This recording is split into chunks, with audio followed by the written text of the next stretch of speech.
Employers have to reasonably accommodate employees' disabilities. One form of reasonable accommodation is a leave of absence.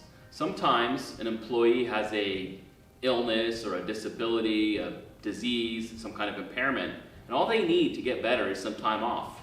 And the employer must allow that unless it's an undue hardship.